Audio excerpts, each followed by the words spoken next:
I was sitting in the stands at the US Open. I had just lost to Andre in the semifinals, 3 sets. It was not close. Andre was playing the best tennis of his life. Everyone assumed he would win the final. I assumed he would win the final. Then this kid walked out, 19 years old, skinny. He did not look like a tennis player. He looked like someone who had wandered onto the wrong court. And then he served. I want you to understand something. I had one of the best serves in the world at that time. I knew what a great serve looked like. I knew what it felt like to face one. But what this kid did the ball was just gone. No warning, no tell, nothing. I turned to the person sitting next to me and I said, that boy is going to be the best player in the world. They laughed. I was not laughing. I had reached the final at the US Open 8 consecutive times. That tournament belonged to me. When I walked onto that court against Pete in the quarterfinals, I was not thinking about losing. I was thinking about my 9th final. He was seeded 12th. I had beaten players far more dangerous. Early in the match, he hurt his toe. I thought, good, the pressure will finish him. Young players fold under pressure. That is not an opinion, that is experience. He did not fold. He served better when it mattered most. I could not read the direction, not reliably, and I have returned serve my entire career against every great server of my generation. After the match, I told myself, exceptional week, exceptional conditions. Players have those, it happens. I was incorrect, but I did not know that yet. Look, I was the story that year. I had just taken apart Boris in the semifinals, and Boris was no pushover, trust me. I walked into that final feeling like nobody could touch me. First game, Pete serves, I do not touch it. Second serve, I do not touch that either. Now, I am the best returner on the planet. That is not arrogance, that is just what people said. And this 19-year-old kid is making me look like I showed up to the wrong sport. But here is the thing that really got to me. It was not the serve, it was his face. He looked completely unbothered, no nerves, no excitement, nothing. Like he was hitting in practice at noon on a Tuesday. I have played a lot of tennis in my life. I know what fear looks like on a person. Pete did not have any, that scared me more than his serve did. Boris called me after the US Open that year. He did not say hello, he did not ask how I was.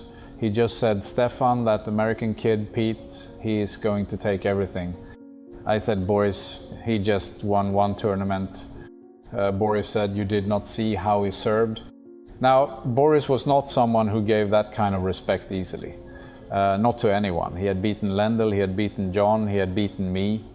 He did not walk around telling people that someone was going to take over. That was not who he was. So I listened, and then I watched Pete more carefully. What I noticed, and this is something only a serve and volley player truly understands, his second serve was as dangerous as his first. Most players, you wait for the second serve. With Pete, there was nothing to wait for. Boris understood that immediately. It took me longer. I beat Pete at the US Open in '91, quarterfinals, and after the match, he tells the press that he feels relieved that the monkey is off his back. I was furious. I said, really, how much pressure does Pete have? He is young, he is wealthy, he has a Grand Slam title, everyone is handing him the world on a plate. What I did not understand then, and I am embarrassed to admit this, is that the pressure Pete carried was the pressure Boris had put on him, not publicly, but in the tennis world, when Boris says that kid is going to be the best, people hear it, players hear it. I thought Boris was being generous. I thought Pete was a big serve and not much else. Then Pete beat me in the Wimbledon final 2 years later, and I sat there thinking, all right, maybe Boris saw something I did not. Maybe I should have listened. Here is what nobody wants to admit. We ignored Boris because we wanted Andre to be the guy. Andre was box office. Andre was the story we all wanted to tell, the rebel, the image, the personality. Pete had none of that.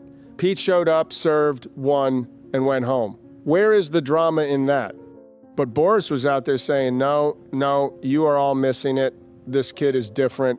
And we all kind of nodded and moved on. I have been around this sport my entire life. I know how rare it is for a champion to look at a younger player and say he is better than me at my best, on my best surface. That is not something you say lightly. Boris said it. He meant it.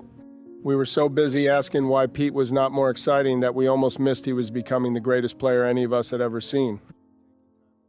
People always said I had the best serve for years.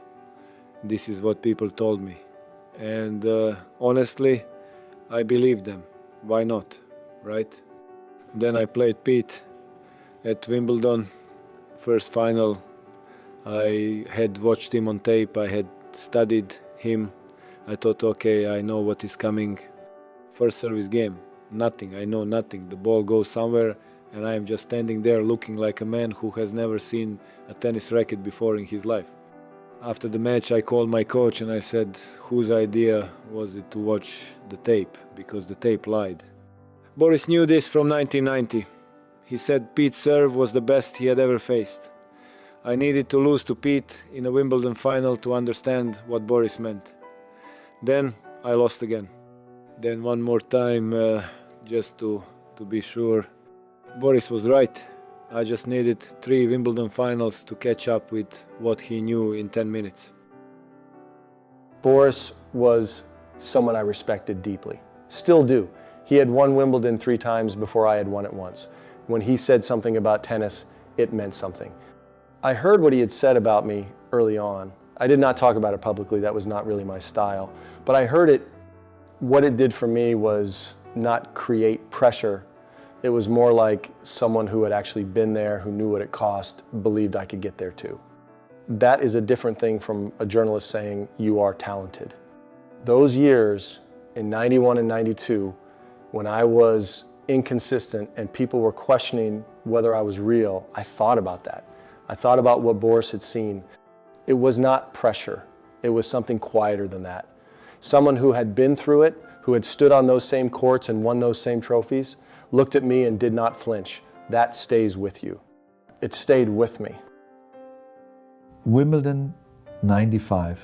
I had beaten Andre in the semifinals, first time in 6 years. 6 years. I walked into that final feeling like the old Boris was back. My legs were good, my serve was good, I was in my house, and Pete just took it apart quietly, efficiently, without any drama at all.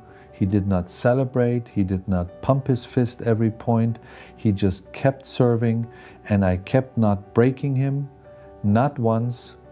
In 4 sets, in my living room, I could not break his serve once. After the match, I told the press he owns center court now. People thought I was being gracious in defeat. I was not being gracious. I was stating a fact that I had known for 5 years. I said it in 1990 and nobody believed me. In 95, they finally saw what I saw. The only difference is I did not need 5 years to figure it out. You want to know when I finally stopped arguing and just accepted it? 97 Wimbledon. Pete goes through the entire fortnight and loses his serve twice. The whole tournament, twice. I have played Wimbledon. I know what that means. That is not tennis, that is something closer to a magic trick. And Boris had been saying this since 97 years. 7 years of Boris telling anyone who would listen, Pete is the best, Pete's serve is the best, Pete is going to own this sport. And 7 years of the rest of us talking about Andre's personality and Pete's lack of one. You know what the funny thing is? The boring guy won 14 majors, the exciting one won 8. I am not saying personality does not matter. I am saying Boris understood earlier than all of us that on a tennis court it does not matter at all.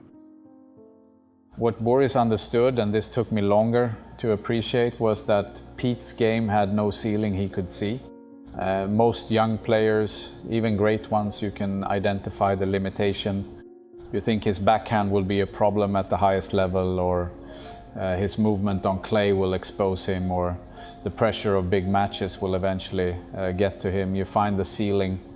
Boris looked at Pete in 1990 and said, "I cannot find one, not on fast courts. The serve has no tell, the movement is deceptive, and the mind is completely quiet under pressure." I remember Boris saying to me once, "Stefan, the dangerous ones are not the ones who are great. The dangerous ones are the ones who are still growing into being great." That is what he saw in Pete. When someone like Boris, who had lived at the top of this sport for a decade, tells you a 19-year-old has no ceiling, you should probably listen. Most people did not. That was their mistake.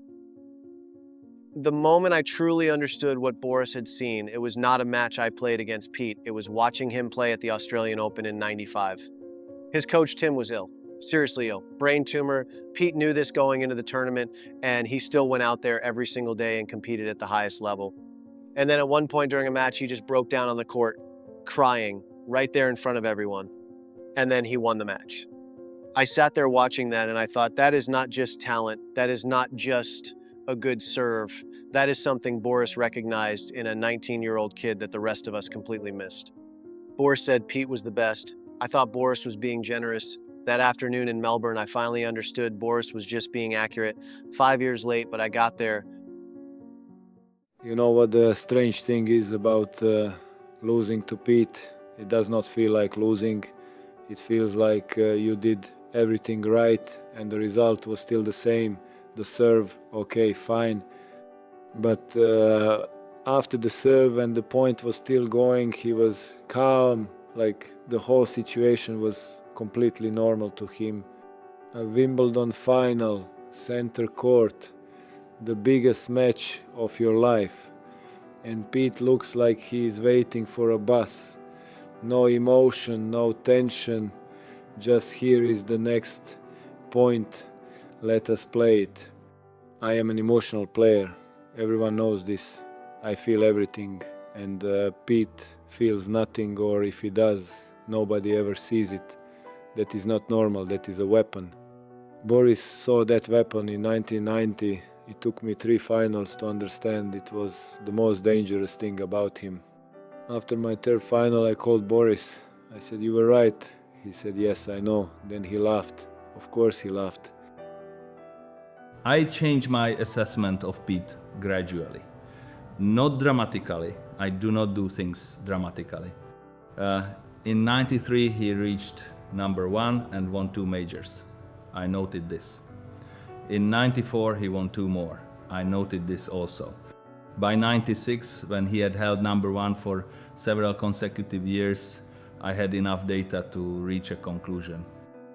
What I had underestimated in '90 was not his serve. Even then I knew the serve was exceptional. What I underestimated was his capacity to improve everything else around it. His movement became better. His volleys became more precise. His ability to construct a point when the serve alone was not enough, this developed significantly. Boris evaluated Pete's potential correctly from the beginning. I evaluated only what I saw in one match. Boris looked further ahead. In this specific matter, his method was superior to mine. I can acknowledge that without difficulty. I knew Boris was right before most people admitted it. I just could not say it out loud. You understand, Pete was my rival. Saying he was the greatest was not exactly something I was rushing to announce at a press conference. But privately, after every loss, I would go back to my room and ask myself the same question. What did I do wrong? And the honest answer, more times than I want to count, was nothing. Pete just played better. That is the hardest thing to accept in sport. Not that you made mistakes, but that you did everything right and still lost because the person across the net was simply better. Boris saw that quality in Pete. When Pete was 19 years old and I was already an established player, Boris looked at that skinny kid and saw my next 12 years. I lived those 12 years and only understood it at the end. He was my greatest rival. And Boris knew that before I did. People ask me what it meant that Boris believed in me early. I always struggle to answer that properly. Most people see what you have already done. Boris saw what I had not done yet. That is a completely different thing. And he said it out loud at a time when saying it out loud was not the obvious call. 91, 92, I was inconsistent. I was still figuring things out. People were questioning whether that US Open was real. Boris never questioned it, not once, as far as I know. When he said after Wimbledon 95, the center court belonged to me now, I did not feel proud. I felt grateful because he had been carrying that belief for 5 years before anyone else caught up. Boris was right. And the part that matters most to me is not that he was right. It is that he said it when nobody else believed it. That is what makes it mean something.